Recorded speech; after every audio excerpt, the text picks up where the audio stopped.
Ons is besig om te kyk na die briewe wat Paulus geskryf het en vandag trek ons by Filippense en Kolossense. Nou wie was Paulus se audience gewees? Dit was die Jode, sy eie mense en dan ook die heidene.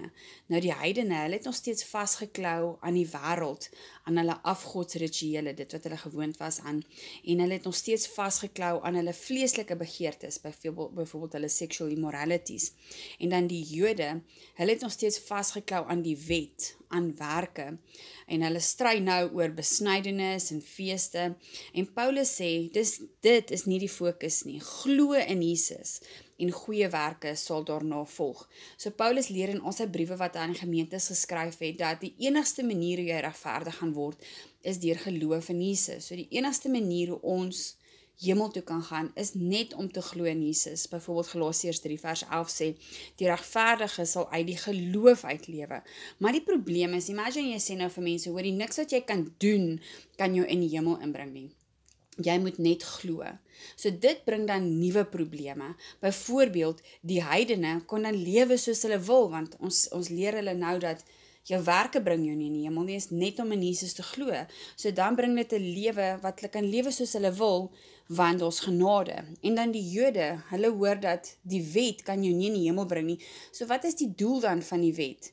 En nog 'n probleem wat onder die heidene onder die Jode ontstaan het, is hulle het gehoor dat die geloof en die boodskap van salvation is vir die heidene ook. So dis dan nou die nuwe probleme wat na vore gekom het. Nou kom ons kyk nou elkeen van daai ene. So die Jode het nou uitgevind dat die boodskap is vir die heidene ook.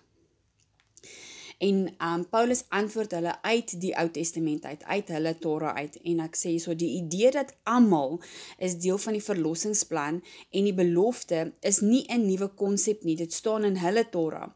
En hy sê vir hulle, gaan kyk na die verhaal van Abraham. Genesis 17 vers 4 sê, kyk, my verbond is met jou, en jy sal die vader van 'n menigte van nasies word. So dis die belofte wat God vir Abraham gegee het. Hy het vir hom gesê, jy gaan die pa wees van menigte nasies, nie net van een nasie nie. Ook in Genesis 12 vers 3 staan daar, en in jou sal al die geslagte van die aarde geseën word, nie net die Jode nie. So die konsep van die boodskap is vir almal, is nie 'n nuwe konsep nie, dit staan al in die Ou Testament. En dan die volgende vraag wat onder die Jode ontstaan het, is wat is dan die doel van die wet? Hulle volg het al hulle hele lewe lank, en nou kom Jesus en hy sê dat dit kom vervul. Die enigste manier hoe jy regverdig kan word is geloof in Jesus. Nou, wat is dan die doel van die wet? Hoekom moes hulle dit dan al die jare gevolg het? Nou, die wet leer vir ons wat is reg en wat is verkeerd. En die wet wys vir ons dat vir ons om al die wette na te kom, bring net dood. Wat ek daarmee bedoel is, dit laat mens mismoedig voel, as jy dit nie reg kry nie. Daarom kort ons eerste 'n verlosser, om ons vry te maak van die wet. En tweedens kort ons die Heilige Gees, wat ons gaan lei op die regte pad, en 'n lewe van oorvloed gaan gee. En dan regverdigheid deur geloof is ook nie 'n nuwe konsep nie, en hy vat hulle weer terug na Abraham toe, in Genesis 15 vers 6, en hy het in die Here geglo, en hy het hom dit tot geregtigheid gereken. So, onthou nou mooi nie, dat hierdie Jode, wat nou na Paulus luister, hulle begin en einde is die wet, en die wet is geskryf deur Moses, maar Paulus vat hulle verder terug, na die storie van Abraham, en wys dat geloof was van die begin af die plan gewees, want dit is wat ons in Abraham se storie raak lees, hierso in Genesis 15 vers 6. En dan die volgende probleem wat ontstaan, dat jy kan hemel toe gaan net deur geloof in Jesus, is die heidene voel, wel, dan kan ons lewe soos ons wil, want daar is genade. Maar ons moet nie God se genade miskyk nie. Vind uit waarvan hou God en waarvan hou hy nie, en streef om heilig te lewe. 1 Tessalonisense 4 vers 7 sê, want God het in ons nie tot onreinheid geroep nie, maar tot heiligmaking. So wat ek hierso probeer sê is, baie mense glo dat jy gaan hemel toe deur die goeie werke wat jy doen. En dis 'n vals lering daar buite, want dit beteken jy is verantwoordelik vir of jy hemel toe gaan of nie. En dis nie so nie, dit is jou geloof wat gaan maak of jy hemel toe gaan of nie. Want as jy byvoorbeeld volgens jou werke kan hemel toe gaan, hoekom het Jesus dan op die kruis gesterf?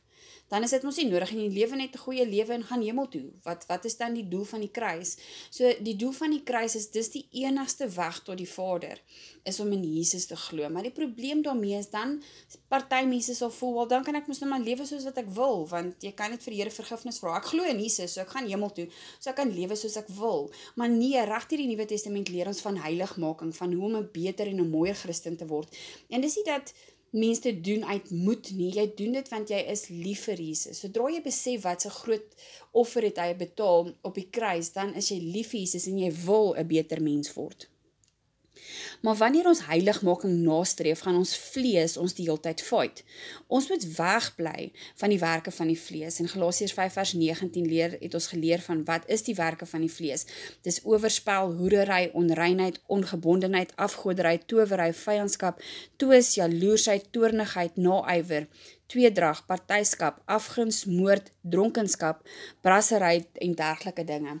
So onthou nou, as jy jou hart vir die Here gee en jy glo in Jesus, gaan jy hemel toe. Maar die probleem is jou vlees vat jy nog elke dag. So jy moet elke dag jou vlees in lyn bring met God se woord. En daarom kan ons sien in die Nuwe Testament, bly Paulus vir ons soos hierdie versies gee, sodat ons kan agterkom wat is werke van die vlees, dat ons dit daarteen kan fight. Maar onthou, dit gaan altyd 'n geveg wees tussen vlees en gees. Daarom is dit nodig dat ons die geestelike vrug ook sal hê, en dit het ons ook geleer in Galasiërs. So die geestelike vrug wat ons moet dra is liefde, selfbeheersing, goedhartigheid, vrede, vriendelikheid, nederigheid, getrouheid, vreugde en geduld. So kom ons maak seker dat ons bly weg van die vrug van die vlees en ons streef na die vrug van die gees, wat ons geleer het van in die boek van Galasiërs.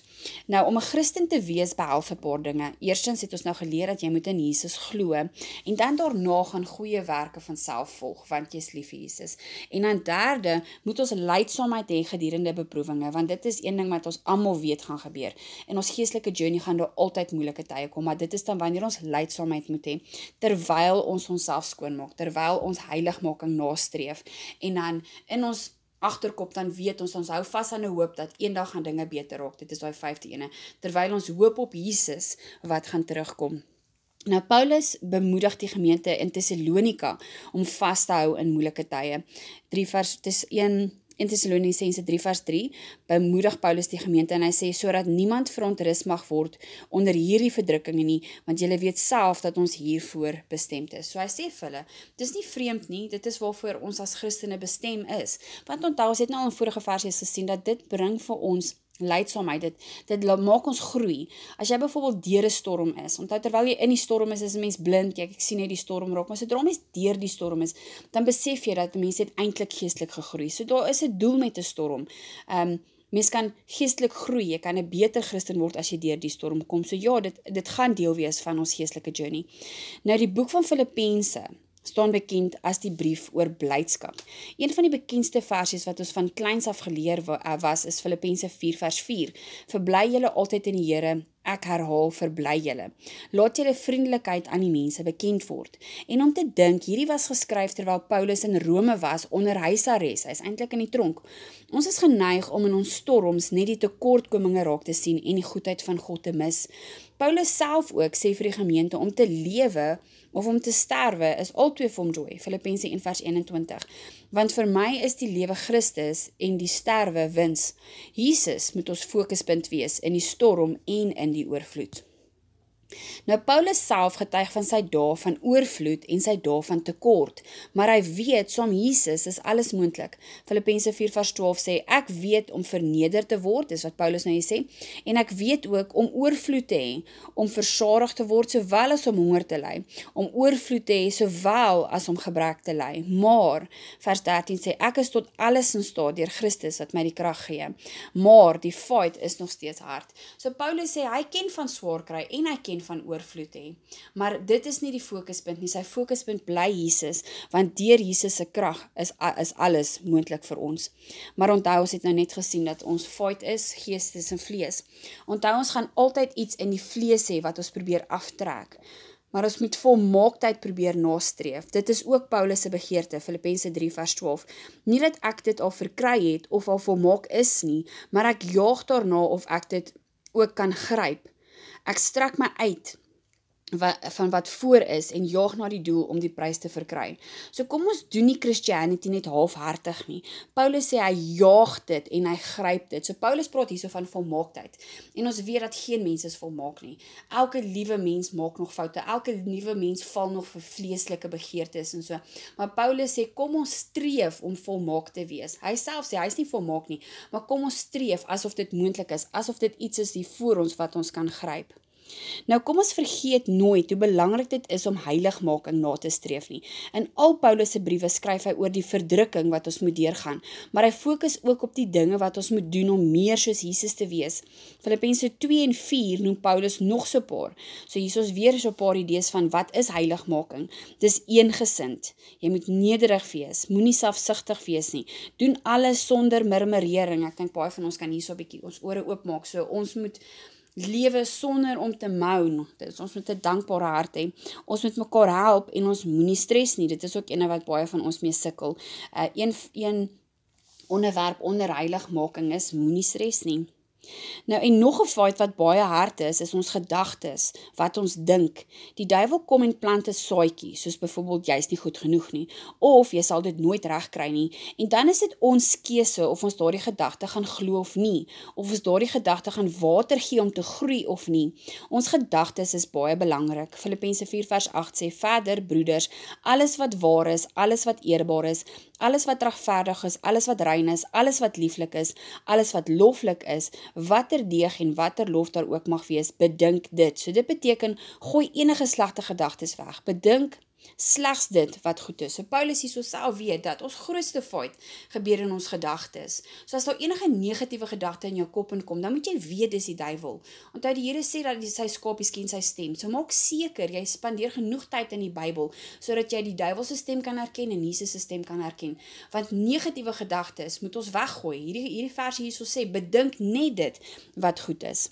En nou wat so hartseer is, daar is soveel mense daar buite wat die ware evangelie glad nie verstaan nie. Hulle doen dit dalk vir selfwins, hulle doen dit dalk uit onkunde, hulle doen dit dalk vir fame. Paulus noem hulle in Filippense 3 vers 18, vyande van die kruis. Bly weg van sulke mense, bly weg van sulke leringe. Gaan toets dit alles met die woord van God.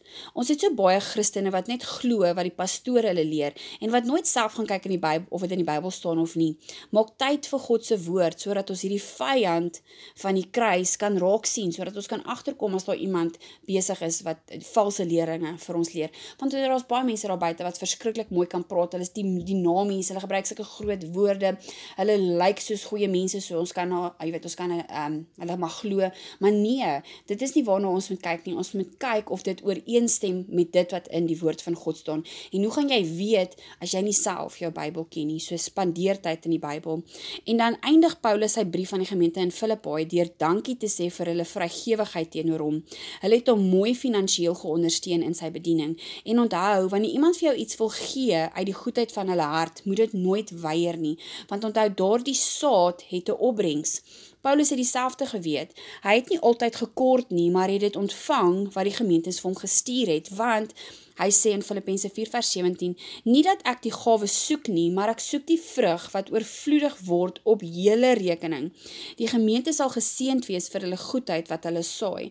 Daarom bid Paulus vir die gemeente ten opsigte van al hulle behoeftes. Vers 19 sê, en my God sal elke behoefte van julle vervul na sy rykdom in heerlikheid. So daai versie beteken dat somtyds as iemand vir jou ietsie mee wil help, finansieel, maak nie saak wat dit is nie, en jy voel, nee, maar ek het dit nie nodig nie, en jy weier dit, moet dit nie weier nie. Paulus self sê, ek sal dit ontvang, want dis 'n saad wat daardie persoon in die grond sit. So daai persoon gaan opbrengs kry op dit wat hy vir jou gegee het. So vat dit, want daai persoon gaan geseën word daarvoor. Nou weer eens het baie van die Joodse Christene in die tyd van die disippels baie gesukkel met, wat is die doel van die wet? En ons sien dit ook in die brief wat hy geskryf het nou vir die gemeente in Kolossense. Ons het nou net, ons het gou so vinnige hersiening gedoen van wat in Paulus se ander briewe gestaan het. Toe kyk ons na die brief van Filippense en nou trek ons in die brief van Kolossense. So in die brief van Kolossense kan ons nog steeds sien dat die gemeente het gesukkel met wat is die doel van die wet? Nou kom ons kyk hoe hy hulle geantwoord. Kolossense 2 vers 8. Pas op dat niemand julle as 'n buit wegvoer deur die oorlewering van die mense nie. Kolossense 2 vers 16. Laat niemand julle dan oordeel in spys of in drank of met betrekking tot 'n fees of 'n nuwe maan of 'n Sabbat nie, wat 'n skaduwee is van toekomstige dinge. Onthou, alles in die Ou Testament is 'n spieelbeeld aan ons gegee van dinge wat deur Jesus kom vervul was. Ons het gesien hoe elke Joodse fees na Jesus wys. Ons het al gesien dat die Sabbatsrus kry ons in Jesus en eendag in die 1000 jaar vrede gaan ons in rus lewe saam met Jesus. Maar dit moes baie moeilik gewees het vir die Jode om die mindset te verander dat hulle verhaal is net 'n skaduwee van Jesus. Hulle probeer nog eers Jesus as hulle Messias verstaan, want Jesus het ook nie in hulle vooropgestelde idees gepas oor wie is die Messias nie. So wat ek hierso probeer sê is dat die Jode was nou baie confused geweest, want nou kom hulle Messias en hy sê dat die wet is vervul, dis nie meer nodig nie, maar hulle lewe al hulle hele lewe volgens hierdie reëls. Dis eintlik wie die Jode is. Dit is soos 'n vingerafdruk op hulle, is hulle wet. En nou sê Jesus, of nou kom Jesus en die disippels en die apostels en sê, dat nee, dit was net 'n skaduwee gewees. So as mens mooi gaan dink, moes dit eintlik baie moeilik vir hulle gewees het om die mindset change te gaan maak. Maar eintlik as jy mooi na die hele prentjie gaan kyk, van Genesis tot by Openbaring, is dit eintlik so 'n verskriklike mooi storie, om te dink dat al die detail wat God ingesit het, al die timing, die perfect timing wat God ingesit het, sodat die Ou Testament presies 'n spieelbeeld is van dit wat Jesus kom vervul het. Dit is eintlik so 'n vreeslike mooi storie, maar onthou, hierdie mense kyk nou vas aan die wet en die werke van die wet, maar dit is nie waaroor dit gaan nie, en ek dink dit gaan vir hulle 'n rukkie vat voordat hulle dit eers 100% verstaan. Ook het die Israeliete nie mooi verstaan, moet hulle nou nog besny of nie, moet die heidene wat deel word van die familie, moet hulle besny word, maar Paulus verduidelik hulle, die vleeslike besnydenis het nou oorgegaan na 'n geestelike besnydenis. Kolossense 2 vers 11, 'n besnydenis wat nie met hande verrig word nie, maar die geestelike betekenis daarvan is deur die liggaam van die sondige vlees af te lê. So ja, alles in die Ou Testament is vervul. Dis nou eintlik, mens moet nie eintlik sê vervang nie, maar ek het net 'n lack of words, gaan ek nou sê vervang. So dit wat in die Ou Testament fisies gebeur het, word nou vervang met iets in die gees, met 'n geestelike betekenis. Soos byvoorbeeld in die Ou Testament moes hulle besny het fisies, maar nou leer Paulus vir die gemeente in Kolossense dat dit is eintlik 'n fisiese ding. Dit is eintlik jy moet jouself besny van vleeslike begeertes. Dis wat hy daarso gesê het in hoofstuk 2 vers 11. 3 vers 9 sê, omdat julle die ou mens met sy werke afgelê het en julle met die nuwe mens beklee het, wat vernuwe word tot kennis na sy beeld van sy skepper.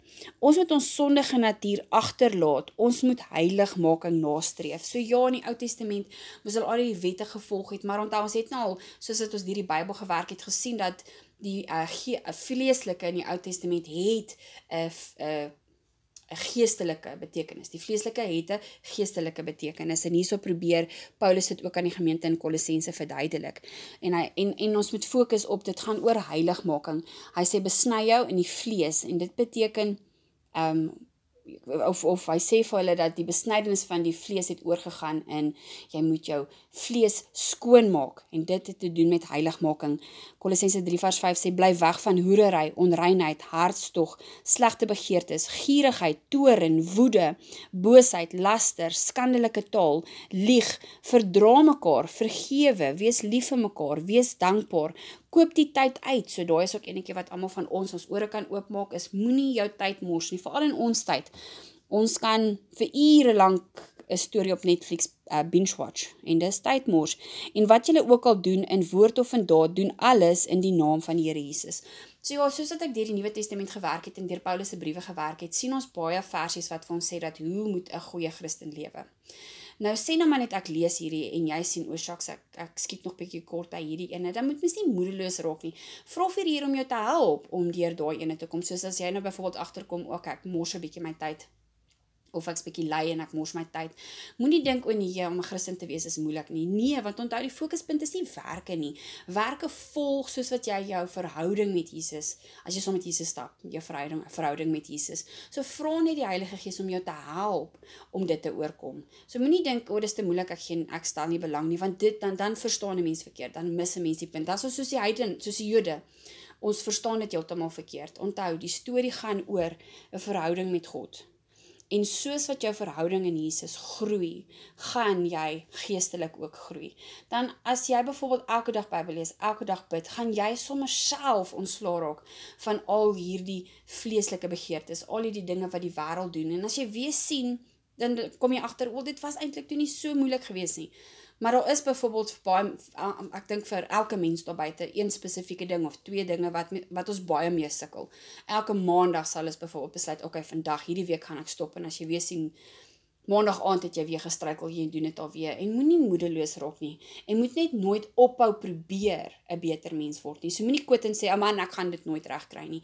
Is hou aan probeer. Dan probeer ons weer Dinsdag, dan probeer ons weer Woensdag, maar dan vra ons vir die Here, sê vir die Here, Here, in my eie krag kry ek dit nie reg nie, sal U my help. En as ons aanhou probeer, dan kan ons dit oorwin. En dan hier is ons nog so 'n paar, wat ons nou kan kyk oor heiligmaking. Ons vroue, wees julle mans onderdanig. Manne, wees lief vir julle vroue. Kinders, gehoorsaam julle ouers. Vaders, moenie julle kinders terg nie.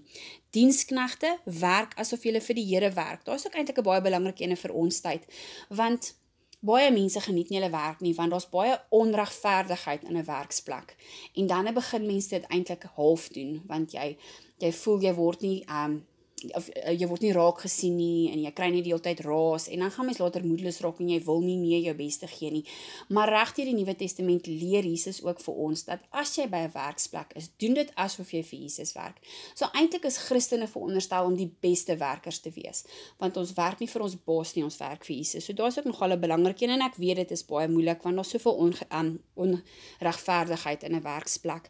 En dan werkgewers, so jy praat nou met die baas, en hy sê, wees billik teenoor julle werkers, want God sien wat julle doen. So onthou, enige onregverdigheid wat teen jou gepleeg word, die Here sien dit raak. So moenie dink die Here is blind, en so nie, die Here sien alles raak. Nou net soos Paulus vir die gemeente in Filippi aangemoedig het, moedig hy ook die gemeente in Kolossense aan om te streef tot volmaaktheid. Kolossense 4:12 sê, dat julle volmaak en volkome mag staan in die ganse wil van God. Nou kom ons vergeet nooit waaroor die evangelie gaan nie. Dit gaan alles oor Jesus. Kolossense 1:13. Hy wat ons verlos het uit die mag van die duisternis. Hy is die beeld van die onsienlike God, die eersgeborene van die hele skepping. Alle dinge is deur hom en tot hom geskape. Wat so groot voorreg is dit nie om deel te wees van Jesus se verhaal nie. Besef ons ooit die krag van Jesus se evangelie. Die God wat die heelal geskape het, wil so graag 'n verhouding met die mense hê, dat hy op die einde binne in hulle kom woon het. Kolossense 1:27. Christ in you, the hope of glory.